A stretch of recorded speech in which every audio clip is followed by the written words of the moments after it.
Bonsoir chers amis, aujourd'hui nous allons parler de la 5e mission du trésorier. Bon, cette mission, c'est pas réellement une mission, mais elle fait partie bien sûr des éléments qui peuvent concourir au travail bien sûr du trésorier, parce qu'évidemment c'est un outil de monitoring. Ce que nous allons faire, c'est un travail de monitoring que le trésorier doit réaliser tout le temps, parce que n'oubliez pas que le trésorier doit veiller à ce que les opérations de trésorerie soient bien enregistrées. N'oubliez pas également que parmi les opérations de trésorerie, nous avons les moyens de paiement immédiats et les moyens de paiement à crédit. Parmi les moyens de paiement immédiats, nous avons ce que nous appelons couramment les chèques. Il faut qu'on sache comment enregistrer les chèques, les opérations réalisées avec les cartes bancaires ou les cartes de crédit, les opérations réalisées par virement et des opérations réalisées en espèces. Ce sont les moyens de paiement immédiats. Le trésorier doit veiller à ce que ces opérations soient bien enregistrées. Je prends un exemple simple. Lorsque le comptable enregistre le chèque, le plus souvent, le comptable débite le chèque ou, j'allais dire, la banque pour créditer la vente de marchandises. Lorsqu'il y a bien sûr vente de marchandises, le comptable crédite la vente de marchandises et crédite la TVA et centimes additionnels collectés et l'opération est finie. Or, ce n'est pas sérieux et nous l'avons constaté au niveau des entreprises. C'est pourquoi nous avons estimé que le trésorier devait veiller aux enregistrements des moyens de paiement immédiats. Lorsqu'on enregistre un chèque, il faudrait tenir compte des étapes d'enregistrement du chèque. Lorsque nous recevons un chèque, il faut d'abord débiter les chèques encaissés et nous créditons bien sûr le client. Nous devons débiter le chèque, je reprends, et on crédite le client. Je ne parle pas du numéro de compte parce que je ne sais pas dans quelle zone géographique vous vous trouvez, mais si je parle juste des comptes. Donc, lorsque l'opération a été effectuée par chèque, notre client nous a payé par chèque, nous devons débiter le chèque encaissé et créditer le client. N'oubliez pas qu'en amont, on avait crédité la vente de marchandises et bien sûr débiter le client. Mais lorsque nous recevons le chèque, il faut débiter le chèque encaissé et créditer le client. Et lorsque nous avons reçu ce chèque, il faut que nous partions en banque. L'idéal serait que nous partions le même jour.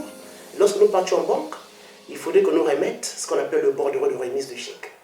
À partir de ce bordereau de remise de chèque, nous devons enregistrer une autre opération.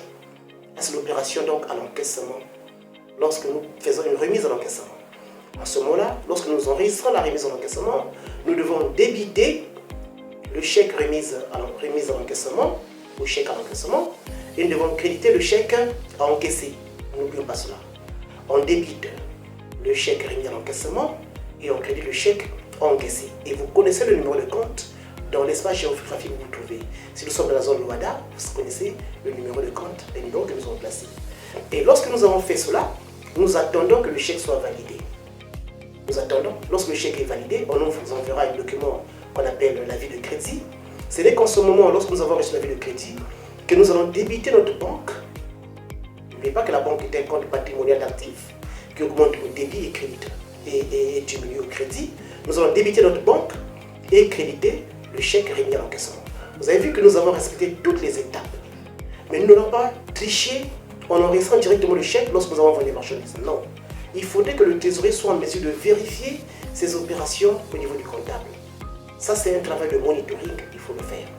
Quand nous sommes en train d'enregistrer notre opération réalisée par carte bancaire, là également, il faut tenir compte du fait que lorsque nous avons vendu des marchandises, on va créditer la vente de marchandises. On crédite TVA collectée et centimes additionnels collectés, mais nous devons débiter la carte bancaire, encore appelée instrument de crédit, ou d'instrument monétaire. Nous allons débiter la carte de crédit ou la carte bancaire, mais il y a une deuxième opération que nous devons enregistrer. On ne s'arrête pas là, parce que bien que nous ayons constaté qu'il y a de l'argent dans la carte bancaire où l'opération a été faite, où la marchandise a été achetée, mais il faudrait qu'on se rassure que l'opération est passée au niveau de la banque. Nous devons attendre l'avis de crédit de la banque.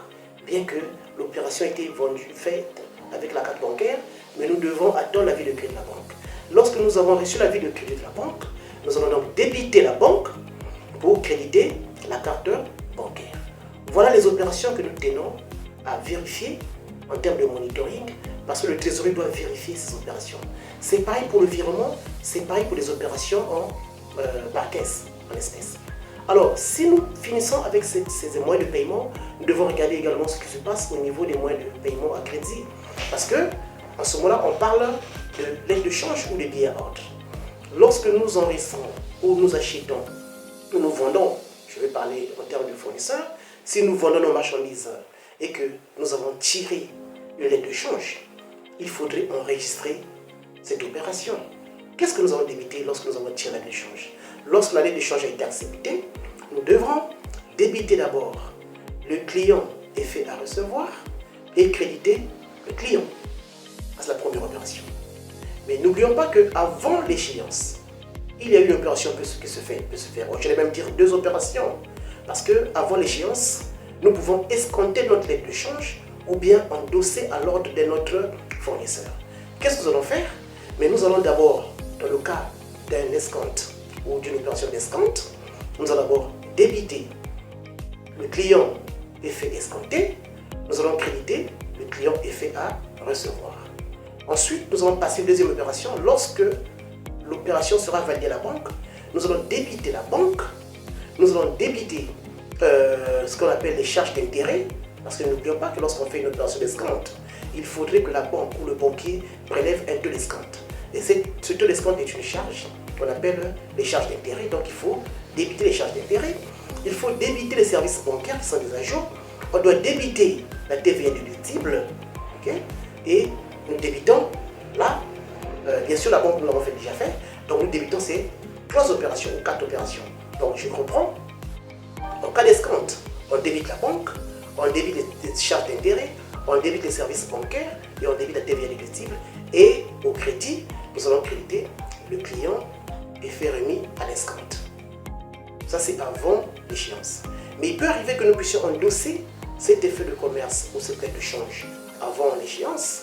Ça veut dire que nous allons premièrement débiter le client effet en endossement et créditer le client effet à recevoir. Et nous allons donc débiter le fournisseur et créditer le client effet remis à l'endossement. Voilà les 2 opérations qu'on peut réaliser ou enregistrer avant l'échéance. Maintenant, lorsque nous arrivons à l'échéance, ça veut dire que la date échue, bien sûr la date est arrivée à l'échéance, nous allons faire quoi? Évidemment, nous allons débiter la banque, nous allons débiter le service bancaire et il y a peu de charges d'intérêt à payer parce que nous sommes à l'échéance, nous allons juste débiter les services bancaires, nous allons débiter la TVA déductible et bien sûr créditer effet remis à l'échéance. Voilà l'opération. Si ça s'est fait bien sûr en banque, mais il peut arriver que le paiement soit fait en espèces. Au lieu de la banque, nous allons débiter la caisse et créditer bien sûr le client effet remis à l'échéance ou en encaissement, effet remis à l'encaissement. Voilà ce que je tenais à dire. Le trésorier doit veiller à ce que ces opérations soient bien enregistrées parce que si ce n'est pas bien enregistré, il y aura des répercussions dans notre bilan et dans nos comptes résultats. Voilà la 5e opération du trésorier. Mais si vous voulez, comme toujours, vérifier ou maîtriser ces enregistrements, évidemment, vous cherchez à acquérir ce document que nous avons appelé Gestion de trésorerie source de profit, rédigé par Émeric Taïran Dibamba, et vous aurez toutes les 5 fonctions ou les 5 missions du trésorier. Donc pour rappeler les 5 missions, je vais dire, la première mission du trésorier est d'assurer la permanence de la liquidité en agissant sur le PFR. N'oublions pas que le trésorier doit faire en sorte que l'entreprise soit solvable. L'entreprise, pour qu'elle soit solvable, il faut que sa trésorerie soit supérieure à 0. C'est-à-dire, la différence entre le fonds de roulement et le besoin en fonds de roulement soit supérieure à 0. Et que le fonds de roulement est le matériel de sécurité qui couvre le besoin en fonds de roulement. Il faudrait que le besoin en fonds de roulement soit inférieur au fonds de roulement. Et pour ce faire, il faut mettre en place des stratégies que nous avons parlé. Ceux qui n'ont pas suivi la vidéo sur la première mission, eh bien, je vous renvoie à la visualisation de cette vidéo où nous avons bien expliqué ce qui se passe au niveau de la permanence de la liquidité. La deuxième mission, nous avons parlé de l'arbitrage financier. Le trésorier doit assurer l'arbitrage financier en faisant quoi? Mais bien sûr, en maximisant les produits financiers et en minimisant les charges financières. Et parmi les charges financières, nous avons cité les ajouts débiteurs, la commission du plus fort découvert, les commissions de mouvement et les frais fixes. C'est sans ces ajouts que vous allez trouver dans le ticket des ajouts que le banquier nous envoie. Et ces ajouts doivent être bien calculés et le trésorier doit anticiper le calcul de ces ajouts. Et n'oublions pas que le ticket des ajouts est élaboré en tenant compte bien sûr de l'échelle des intérêts, qui est un grand tableau que le banquier vous envoie, qui présente bien sûr toutes les dates de valeur des opérations. Vous avez les opérations effectuées au débit ou au crédit par l'entreprise. Vous avez les soldes débiteurs et créditeurs. Vous avez une colonne pour les flats ou le nombre de jours. Et vous avez une dernière colonne qu'on appelle nombre, donc débiteurs et créditeurs. Et lorsque nous voulons calculer l'ajout débiteur, il faut tenir compte du nombre débiteurs. Le nombre débiteur est l'assiette, sinon la base de calcul de l'ajout débiteur. Et bien sûr, les capitaux au niveau du débit, donc le total de vos retraits, vous permettra de calculer la commission du plus fort, non j'allais dire, la commission de mouvement. Mais pour avoir la commission du plus fort découvert, il faut regarder le solde débiteur le plus élevé du mois ou de la période pour appliquer la commission du plus fort découvert. Le frais fixe ou les frais fixes, c'est des montants que le banquier fixe dans votre compte parce qu'il pense que ça fait partie de ses charges opérationnelles. Alors, pour ceux qui n'ont pas également vu la deuxième vidéo, vous avez l'obligation de répartir sur la deuxième vidéo pour bien maîtriser cette deuxième mission. La troisième mission du trésorier, nous allons parler des risques. Le trésorier doit gérer les risques financiers. Parmi les risques financiers, nous avons cité les risques de taux d'intérêt, risques de taux de change, risques de contrepartie et les risques de liquidité. On ne peut pas prendre des risques ou gérer des risques sans pourtant mettre en place des instruments de couverture. Si nous voulons gérer des risques, il faut mettre en place des instruments de couverture. Et nous avons parlé lors de notre troisième vidéo de tous les instruments de couverture qui permettent bien sûr de bien gérer ces risques que nous avons cités de taux d'intérêt, de change, de contrepartie et de liquidité. Ça, c'est la troisième mission. Et la quatrième mission, c'est celle que nous avons vue aujourd'hui, j'allais dire hier, nous avons parlé de la participation à l'élaboration du budget de trésorerie et du plan de trésorerie. Nous avons dit qu'un trésorier doit élaborer un budget de trésorerie sur la période. Ça peut être 6 mois ou une année, mais ce budget de trésorerie peut être modifié et on peut modeler ce budget au fil du temps. Mais ce budget de trésorerie consiste donc à retracer les encaissements et les décaissements des opérations d'exploitation et des opérations hors exploitation. Le plan de trésorerie va retracer tous les moyens de financement, tous les moyens, bien sûr à court terme, tous les moyens de financement à court terme, tous les moyens de placement à court terme, les produits financiers et les charges financières et avoir un solde. Ça également, vous pouvez visualiser la vidéo pour bien maîtriser la quatrième mission du trésorier. Et enfin, la cinquième mission du trésorier, c'est une mission de monitoring parce que tout ce qui concerne les opérations de trésorerie est bien sûr assujetti au travail du trésorier. Le trésorier doit avoir un œil sur les enregistrements comptables concernant bien sûr les opérations de trésorerie, à savoir les moyens de paiement à crédit et les moyens de paiement immédiat. Voilà, terminé notre série sur la gestion de trésorerie et les sources de profit. Si vous avez aimé la série, eh bien, likez, abonnez-vous si ce n'est pas encore fait parce qu'il y aura d'autres vidéos qui seront très intéressantes et si possible, partagez aux autres. Et pour finir, je vous dirai que je vous aime bien. Ciao.